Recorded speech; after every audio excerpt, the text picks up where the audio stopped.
Okay, so we're going to talk about the HIV science and also about HIV care. I find that we talk a lot about research, frameworks and approaches, and we do HIV research, but we don't talk a lot about the basics about HIV as a virus or the clinical manifestations and the care. And so that's what this talk is to do. And it is actually pretty basic, so you might already know a lot. But you can always learn something, and it's also good preparation to come if you're spending any time in clinic with me. So I'd like to start with a land acknowledgement that we all acknowledge the ancestral traditional territories, land and waters across where we work, play, live, and learn, known as Turtle Island. And I'm located in Toronto, which is the traditional territory of the Anishinaabe, Haudenosaunee, and Huron-Wendat people, and is covered by Treaty 13 with Mississaugas of the Credit First Nation. So, okay, so this is what we're going to go over, the biology and science of HIV, clinical manifestations, and then I have some basics of antiretroviral therapy. If we have time, I do have some slides about women-centered HIV care that we can go over, but we'll just gauge how the time is going. Okay, I love teaching about the virology of HIV. It's a pretty interesting virus. It stands for the human immunodeficiency virus. And what you might not know is actually there's two different HIV viruses. There's HIV-1 and there's HIV-2. And so they're like slightly different. HIV-1 is the one that's like all over the world. And how they differ is they differ from where they originated, as well as as their clinical progression.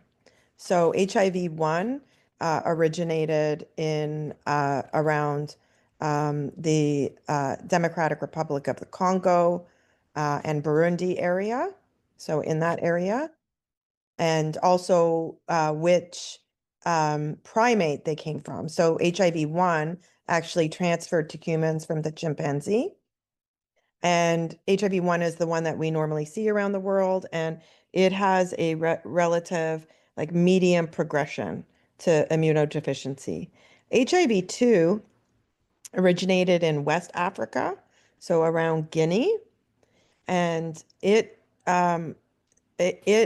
transferred from the Sutu-Mangabe monkey to humans, and it actually progresses much slower, and which is interesting, and actually, if you want to know a little bit about the history of those viruses and how it was learned, where they came from in the world, there's a book called The Origins of AIDS by Jacques Pepin from the University of Sherbrooke that I recommend reading. Yes, there's a question. Sorry, where did HIV-2 come from? Guinea? West Africa. Yeah. Okay. From the Guinea area. Where did it come from? Guinea? Oh. Sorry, my phone just tried to answer me. And did Siri say the same thing? I hope so. No. So West Africa from, what did you say it came from? The area is around Guinea. There's, Guinea Yeah. is beside Nigeria and beside, I think, Cameroon and Sierra Leone. It came from that area in West Africa. I think she was referring to the animal. Yeah, that's what I meant. Oh, the Thank you, Angie. Oh, okay. The Sutu-Mangabe, let me get the exact word. Suti manga bee. That's what it's called. It's an old world monkey. Sooty, manga bee, Mangabey. B-E-Y. Oh, thank you. Here it is. It's very cute, actually. And then actually HIV-1 has different subtypes. I'm not sure if you knew that. So there's not just one HIV-1 all over the world. There's different subtypes of the virus around the world. So and the term subtype is also known as clade. So you might hear the word clade. And I'm sure you can imagine which was the first clade. It was clade A, so or subtype A. And so subtype A was originally the most common subtype in the world. And then what actually happened was in North America and in Europe, um, subtype B is the one that transferred over to North America and Europe. And so subtype B is the predominant subtype in in the Western world and in North America and Europe. And that's different than Africa. So now the most common subtype in Africa is subtype C. And actually, that's because subtype C doesn't progress as quickly. See, HIV-1 is not an ideal virus because it kills its host, right? An ideal virus actually lives sort of symbiotically with the host. So will infect the host, use the host's machinery to make copies of itself, and keep propagating. But the problem with HIV-1 is that it does that replication within the CD4 cell and then kills the CD4 cells, and then the person becomes immunocompromised, unfortunately. So that's not ideal for a virus. But clade C virus actually progresses much slower. And so it doesn't kill the CD4 cells as fast. So when you have a virus that is much slower, it's a preferable virus. And then you can see what happens is it's that one that gets more easily transmitted and then sort of overtakes as the subtype in the region. So in Africa now, subtype C is the most common, and in North America and Europe, it's subtype B. And then, so then different parts of the world have different subtypes, as well as now there's recombination. So you can have AE and AG and different viruses. And actually, when a virus enters the body of a person, all viruses start mutating like right away. And that's not like anything special. It's just what happens is the nucleic acids, so the ACTG that make up the RNA or DNA strands, are getting put in, and errors happen. So in the placements and in the human body, we have a dozen ways to correct uh, transcription errors, but viruses don't have ways to correct errors. So once a virus enters into a person, it's already mutating, and that virus in that person is unique compared to the virus in another person. Do you see that? Mm. And then it can replicate and it can mutate so much that it becomes like a different clade entirely. And then that's how, and so a person can get infected with two different HIV-1 viruses. So like HIV-A and HIV-E, and then they can recombine in one person's body. So these are all sort of scientific things that not everybody knows about. And the different subtypes and the different types of virus can impact response to antiretroviral therapy. HIV is an RNA virus, so RNA is single-stranded, and it has two strands of RNA. And how it differs from other viruses is that it's like a little bit of a more advanced virus. The majority of viruses have to use entirely the machinery of its host to replicate. So the viruses go into the cell of the host and use like polymerases and transcription enzymes to replicate. But HIV is a retrovirus. It has an enzyme, it has its own enzyme that helps it replicate, and that's called reverse transcriptase, which makes it a special virus. And so there's 4 retroviruses, HIV-1, HIV-2, and then there's 2 others called HTLV-1 and HTLV-2. The structure of HIV is important. So here it's on the next slide. So you can see here, HIV, the HIV virus is an envelope virus. So that's the red part. So, and what's important about an envelope virus is actually envelope viruses are easy to kill. So on inanimate objects. So like COVID-19 as a virus is not an envelope virus. So when the COVID-19 virus ends up on a like on a counter, it will take 72 hours to die. But the HIV virus, if it ends up like somewhere, it'll actually die like within an hour or 2. And that's because the envelope breaks. And so the other thing that kills the virus, that breaks the envelope, bleach breaks the envelope, isopropyl alcohol breaks the envelope. So in fact, actually on inanimate objects, the HIV virus is very easy to kill and get rid of. So that's the relevance of the envelope. And outside on the envelope, we have these things called glycoproteins. That's the GP 120 and GP 41, and then together they make GP 160. It's really GP 161, and that part of the virus is important because that it's like a little knob. The GP 120 is what the virus uses to bind to the CD4 cell. Okay, and on the inside, it has a capsid. So that's what's called the P24. And actually, we use that P24 capsid for our diagnosis of HIV now.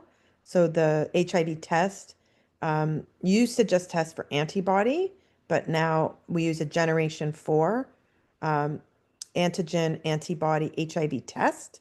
And we actually measure for P24 antigen. That's in the capsid. So that's the relevance of that. And then in green, you can see the 2 strands of RNA. And then there's different proteins like protease is a protein. And then you can see there also reverse transcriptase, which is a protein that other viruses wouldn't have. And so after initial infection, replication begins immediately. And of course, like it begins immediately, but you don't have like the high burden of viral load, probably for about 1 to 3 weeks. So, and that's what's called the window period. So when if somebody gets infected, they don't know right away that they're infected because that viral burden has to form. And it isn't for a week or 3 that they might get symptoms of what we call acute HIV, which would be an acute viral illness, which is very much like the flu. So fever, feeling very fatigued, can't get out of bed, muscle aches all over the body. And then you can get lymph nodes enlarged. There's a rash that could happen. And the HIV virus is neurotropic. So it likes nervous tissue, nervous system tissue. So actually you can get any neurological manifestation as part of the acute infections. So that can include like Bell's palsy or encephalitis or meningitis. And then once there's enough virus in the body, if someone's not on HIV treatment, also known as antiretroviral treatment, the virus is replicating, and if you can imagine, is making 10 billion new viral particles each day. Holy shoot. Yeah. So, and so now you can see that. So while that replication is happening, an error in the transcription, like when the ACTG is being put in, an error is being made in 1 in every 10 to the 6 input of the mutation. So of the nucleoside and the nucleoside. So, so that means like that's like 1 in a million. And if there's like 10 billion viral particles every day, that's potentially like 10,000 errors a day in viruses, right? So, and so when viruses mutate, all viruses mutate. It's not like they're smart, like they're mutating.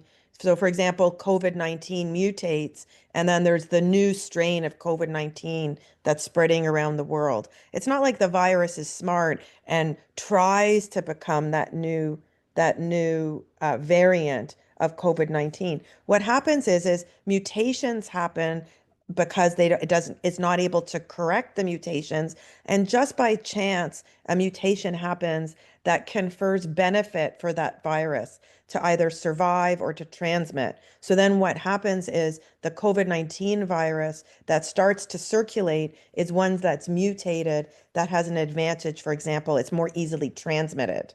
Do you see that?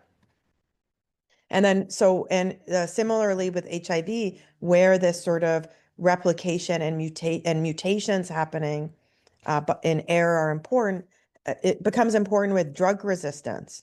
Because if someone's taking antiretroviral therapy and they have a high enough level because they're taking it every day, um, then the virus is not replicating at all. Do you see that? Those 10 billion particles are not replicating at all.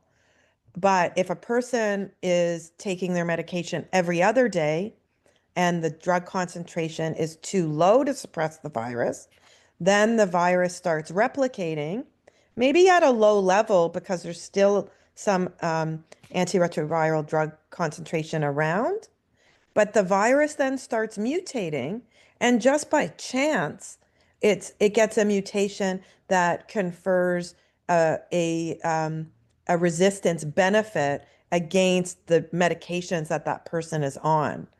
And so that's why adherence becomes so important, to keep the drug level high enough to completely suppress all viral replication so that those errors in replication don't happen, if that makes sense. HIV binds to the CD4 receptor via GP120, like I told you. And CD4 receptors are obviously on CD4 T lymphocytes, which we all know about, but they're also on other cells. So CD4 receptors are on macrophages, which is another type of white blood cell. And there is also some nervous system cells that have CD4 receptors. And that's why the HIV virus is neurotropics. And it's believed to be glial cells, which are like a form of macrophages that are specifically found in the brain. I'm going to go to the next slide. This is the life cycle of HIV. So this is how, like, there's one virus and how it makes copies of itself. And so you can see like the 3 at the other end. So the virus binds, you can see the knobby thing, GP120 onto the CD4 receptor. So this is like a CD4 cell, for example. And then actually there's like the GP120 binds, then there's a conformational change, and that GP41 is like a needle and pierces the human cell wall. And then actually the envelope of the HIV virus merges with the cell wall of the human cell. And that becomes important because on the other end, when new viral particles are getting made, the envelope of the HIV virus actually has parts of the human cell in it, in the envelope. It uses the human cell wall to make its envelope, and actually the virus itself doesn't get recognized as a foreign because it has human cell wall in the envelope. And that's actually why it's so hard to develop a vaccine against the virus, because it's not seen as foreign. So the virus enters, the envelope merges with the cell wall, and then it really kicks out those two strands of RNA. And then with reverse transcriptase, it converts that RNA to DNA. You can see there, like the two strands. Then the DNA enters into the human nucleus, and the viral DNA gets integrated into the human DNA. And actually all viruses do that, and then uses the machinery of the host, and also here the reverse transcriptase, to make copies of the RNA. And so that's called transcription. Then the RNA gets kicked out of the nucleus. Then translation happens with proteins. So, and then so you can see the proteins there. And then protease cuts up the protease, and then the new viral particles are released out of the CD4 cell, with the envelope having actually parts of the human cell. And that replication will happen enough that eventually the CD4 cell will die. And so this life cycle is important because what is done is antiretroviral therapy, like HIV drugs, are given at different parts of this replicative cycle to stop replication. It's all about blocking and stopping replication. And what we've found is that for HIV treatment, you need to give at least two drugs that are working at two different parts of the replicative cycle to prevent HIV. So HIV pre-exposure prophylaxis, you can give one drug or two drugs that block HIV replication just using one mechanism. Yes, there's a question. So if you weren't taking any meds at all, when the HIV virus replicates, it'll shoot out three new viruses. Is No, that? this is just like the diagram. It would shoot out like hundreds or thousands, Oh, or yeah, tens of thousands or 100,000. Yeah, wow. this is just for the diagram. Okay, thanks. So it would shoot out like thousands. It's like replicating, like shooting out RNA. Yeah, wow. Yeah. Do you see that? It's like, so yeah, my daughter had a cold, earlier this week. And, she was like, she had rhinovirus in her nose, she was saying. And she was asking me, how many viral particles do I have in my nose right now? And I was like, like a million, a billion. Like we don't think of it.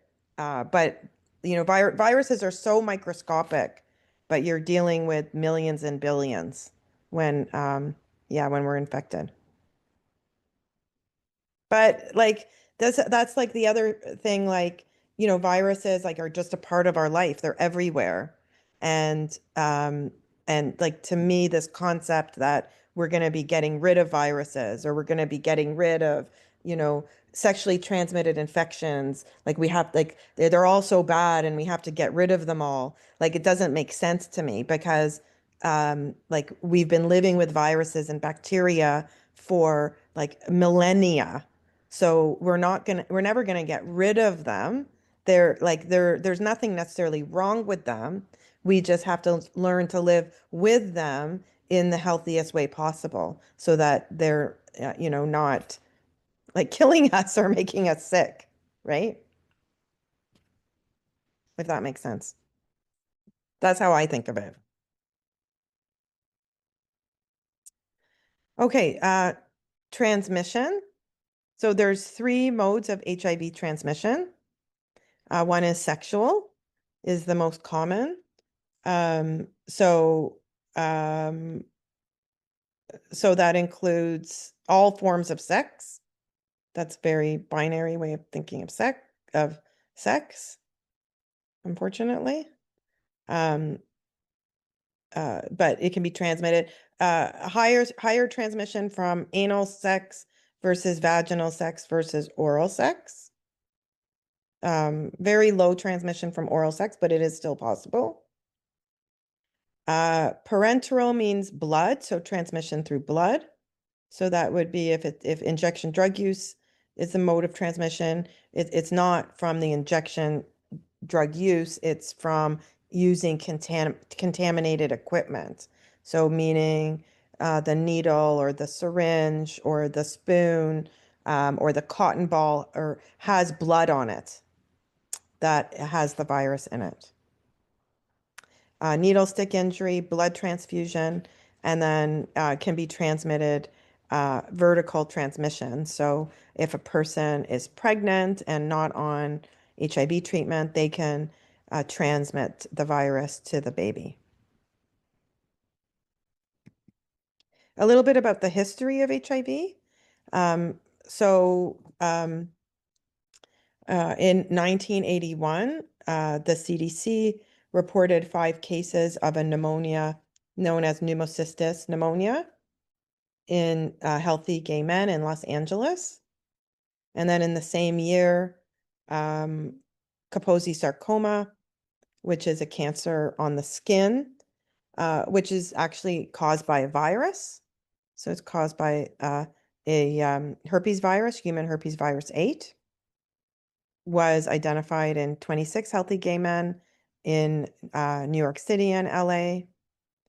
And then in 1992, similar diseases were seen in people who inject drugs and hemophiliacs. And these are diseases these are infections that only happen in people with a suppressed immune system. So they would have been seen before, but they would have been seen in people who were taking like chemotherapy agents. And actually these kinds of infections and diseases are called opportunistic infections. You may have heard that term. And that's because they only have the opportunity to grow when there's a suppressed immune system. Opportunistic infections or opportunistic diseases, or they're also known as AIDS-defining conditions.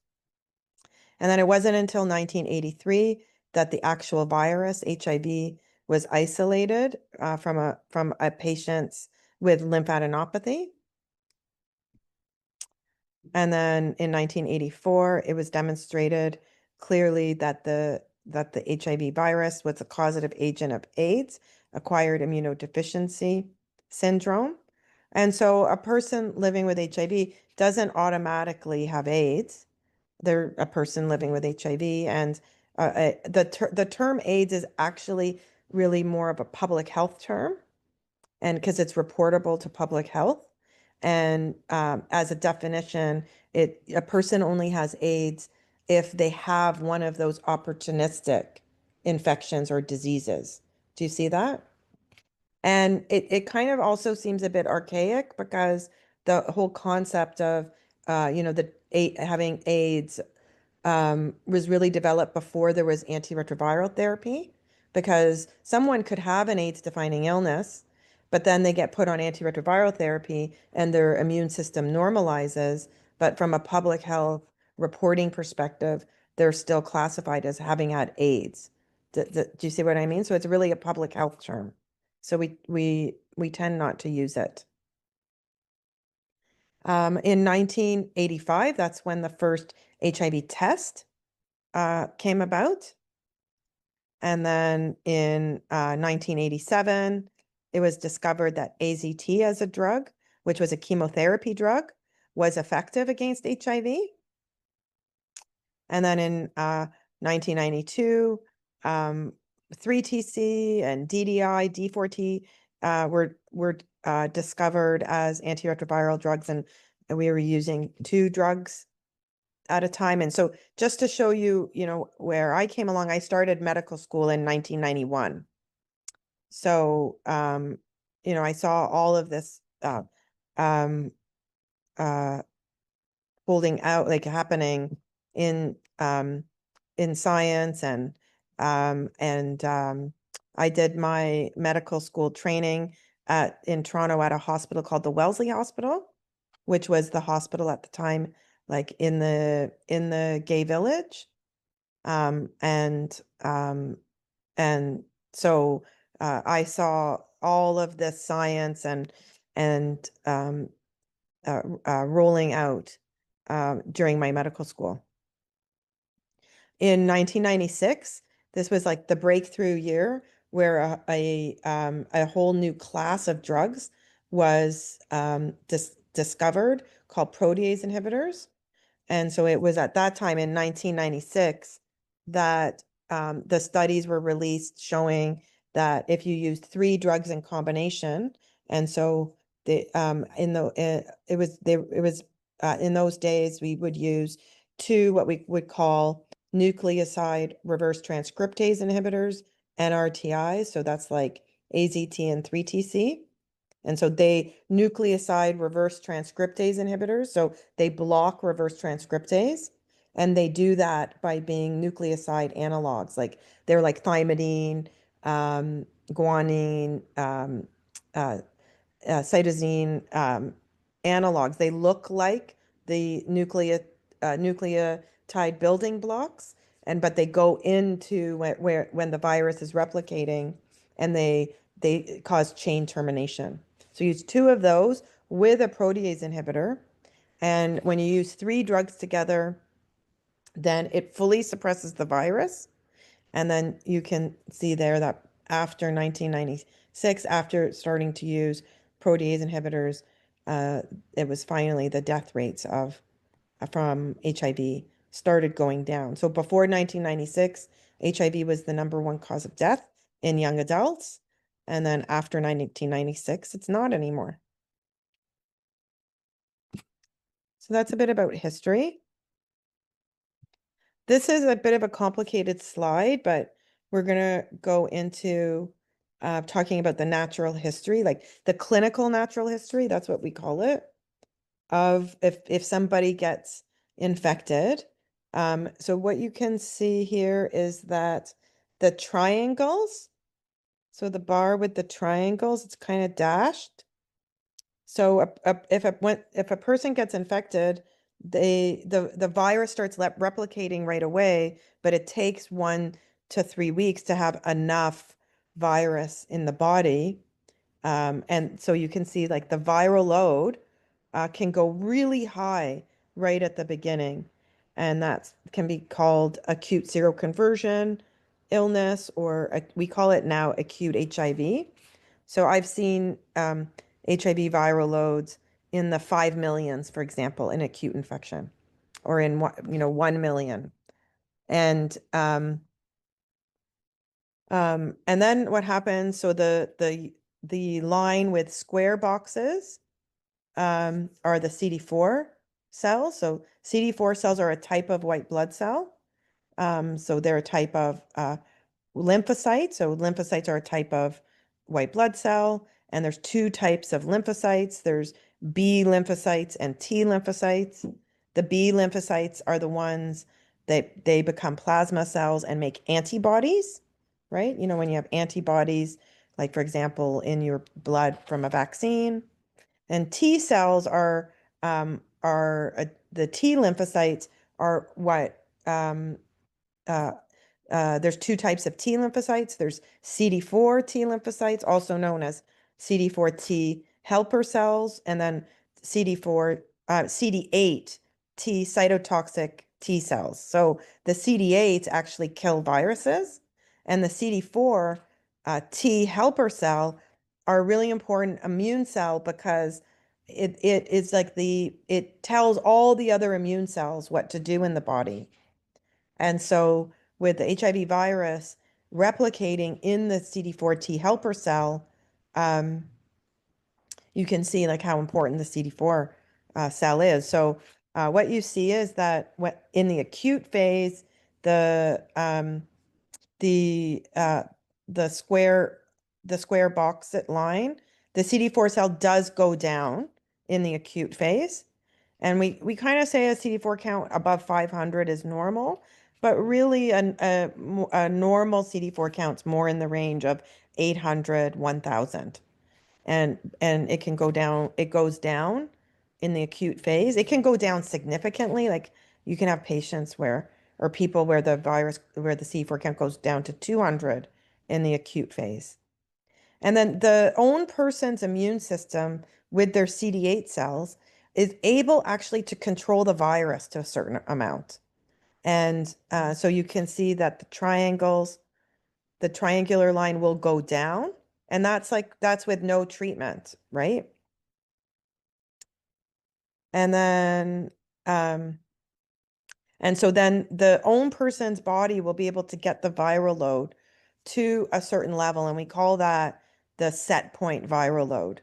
And so that usually on average is about 50,000, might be lower at 10,000, could be higher if the person's immune system can't control the virus. And everybody's different, every single person in terms of their specific virus and how their immune system is able to control the virus and reacts to the virus is different. And then if they don't start antiretroviral therapy, what will happen is CD4 cells will die over time, and they die at a rate of about 50 to 80 cells per year. So you can kind of do the math that with a CD4 count of about 500, without antiretroviral therapy, the CD4 count will be about 0 in about 10 years.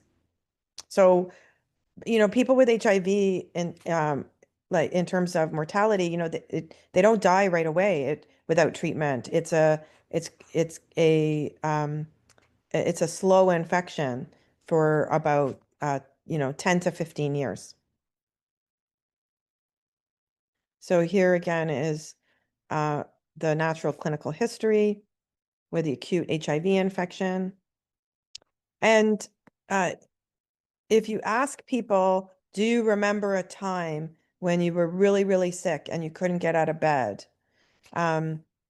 It's pretty common. And actually what studies have shown is that in the US study, 90% of people had an acute HIV seroconversion illness. The biggest acute HIV infection study happening right now in the world is in Thailand. And so in that cohort study, about 50% have acute HIV illness.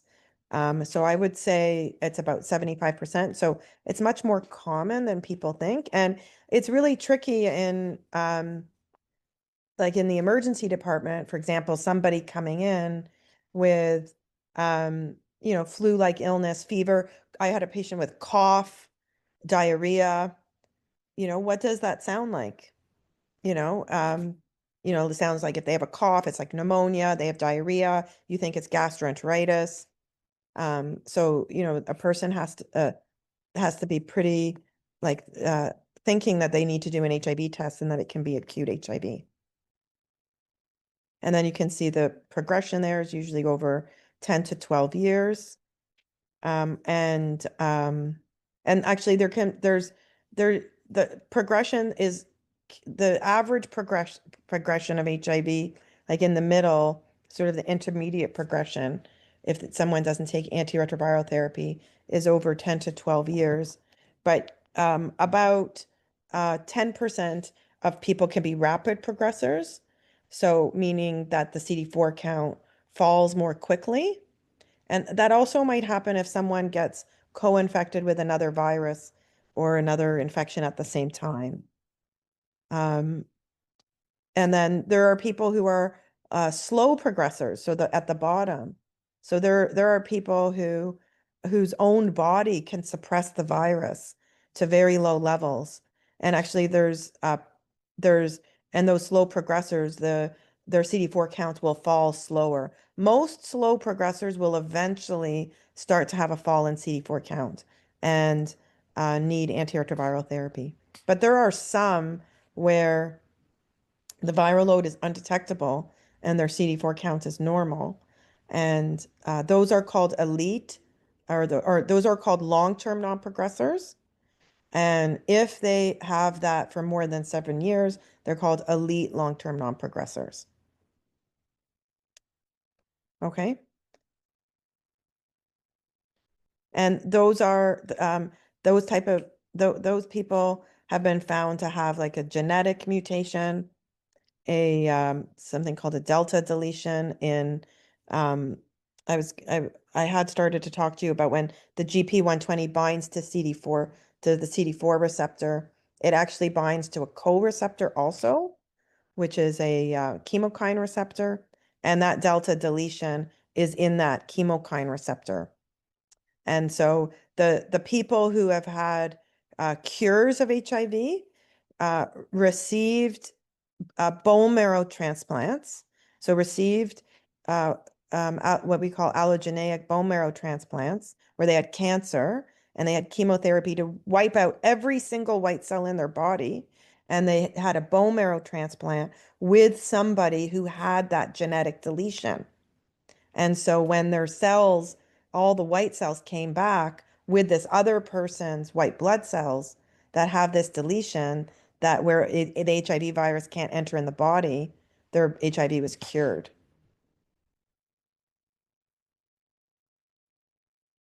Can you test for that deletion?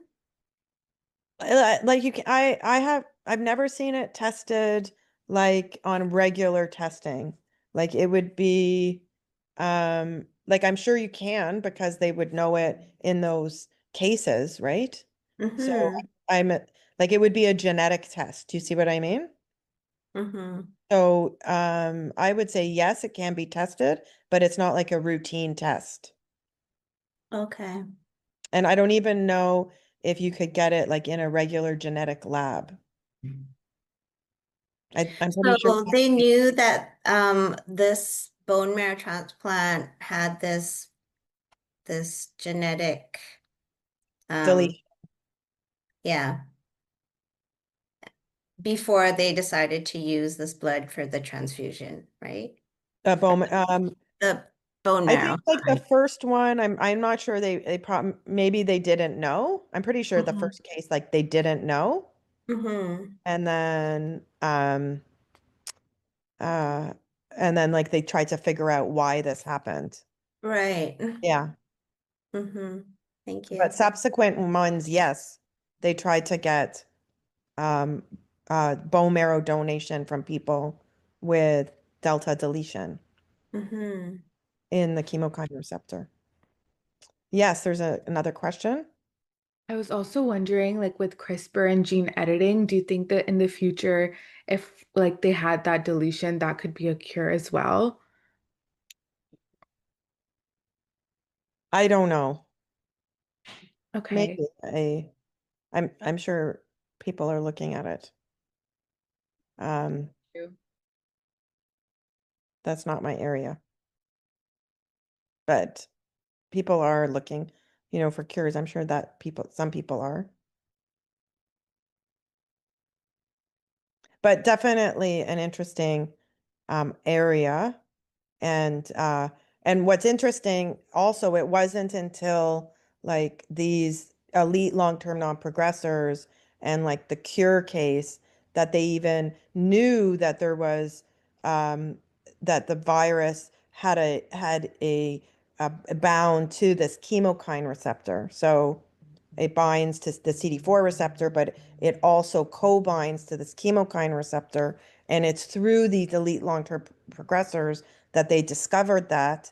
And so they're called CCR5 and CXCR4. And they actually developed a antiretroviral drug based on that mechanism. So by studying elite long-term non-progressors and these cure cases. So if you could become a virologist and study all of that and study cure. Okay, and so clinical manifestation, when the CD4 count is above 500, usually there's no clinical manifestation. When it goes below 500, we consider that mildly decreased. Less than 200 is moderately decreased.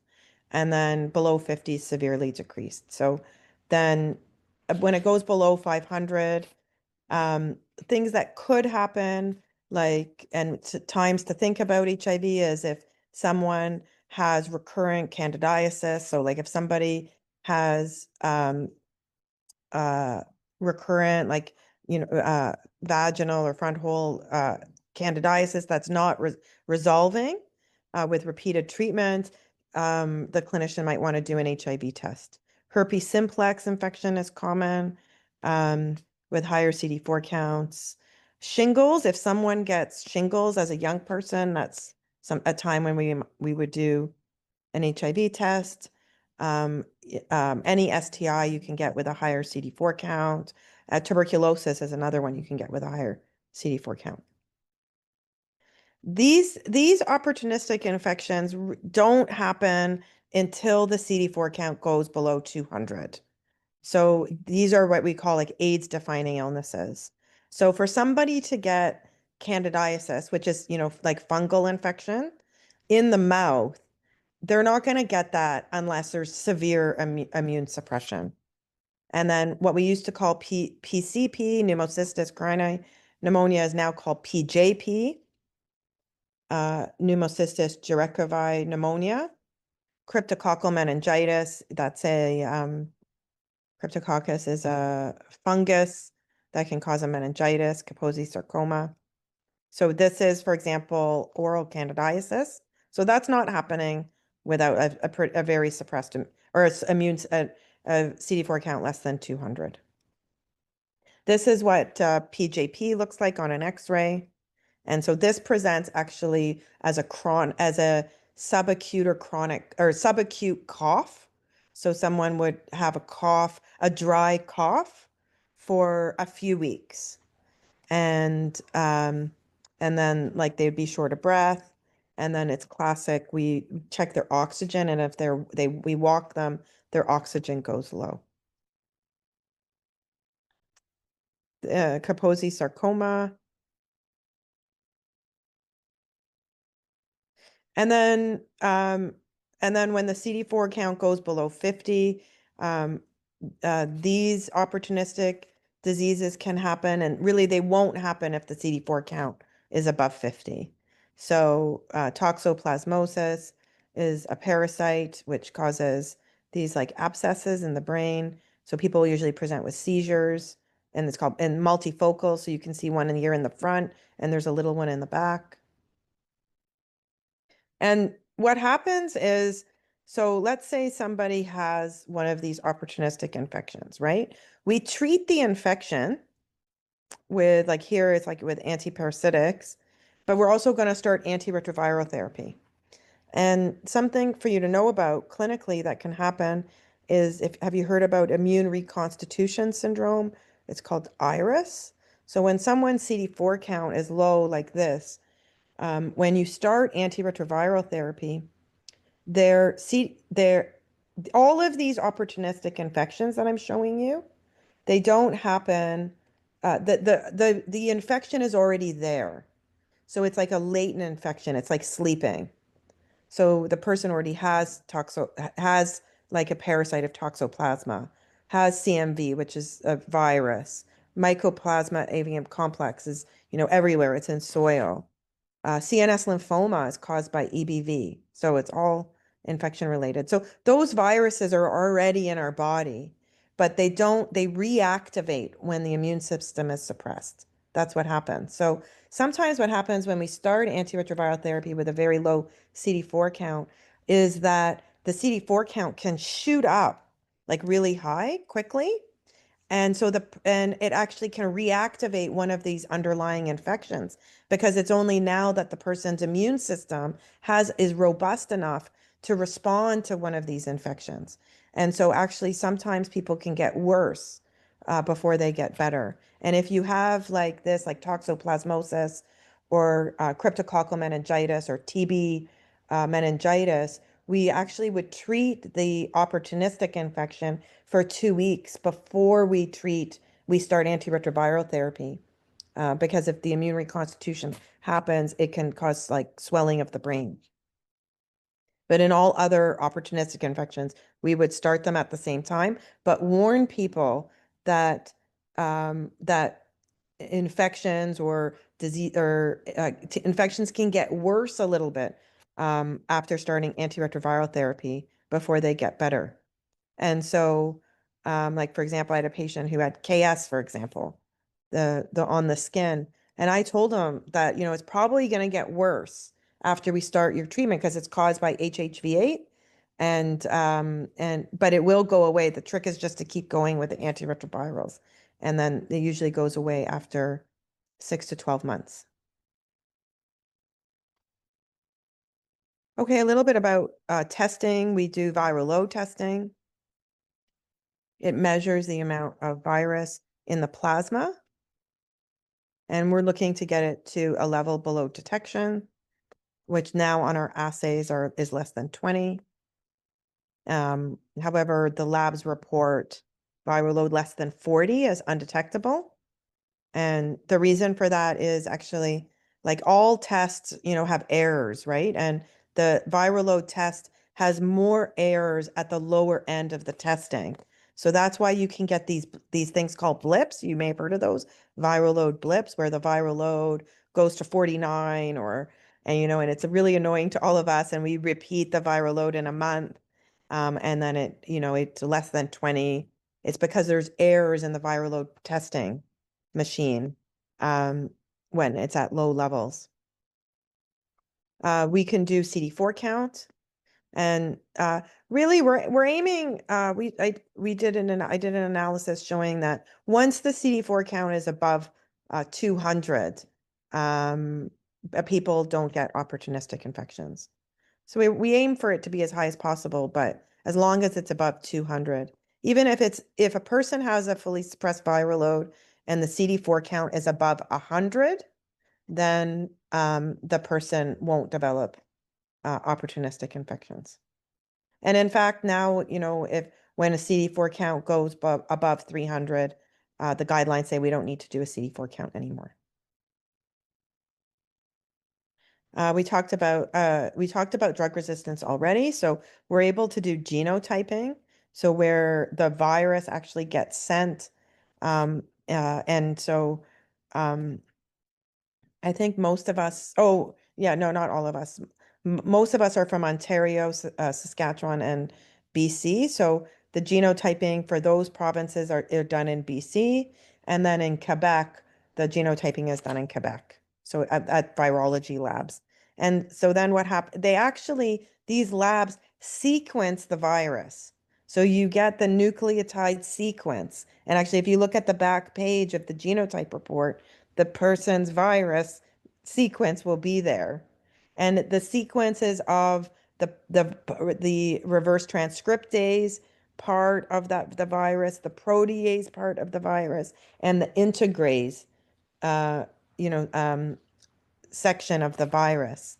And there's the nucleotide that it should be, and then if it's something different, then the mutation gets reported.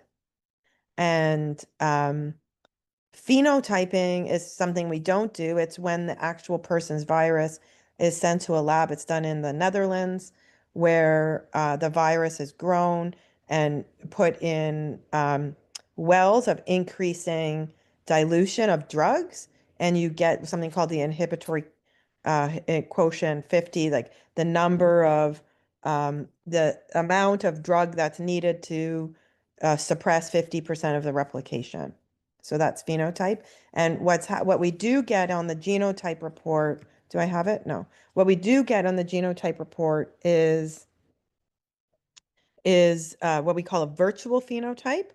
So, tens of thousands of viral genotypes results have been sent to the Netherlands to do phenotyping, and there's a database, and so the sequence of the virus gets matched to the database, and you get what's called a virtual phenotype. So if you've ever seen a genotype with it has red and green, that's not an actual phenotype. It's a virtual phenotype saying that with these mutations, the virus is resistant to X drug. If you're interested in resistance, there's a website called, you can Google Stanford HIV resistance website. And we can actually, we use it. We can, if I have a genotype with the different mutations, I can enter in the mutations in that website, and it will spit out what drugs are that person's virus is likely to be resistant to. Okay, what else? Some special issues, mainly for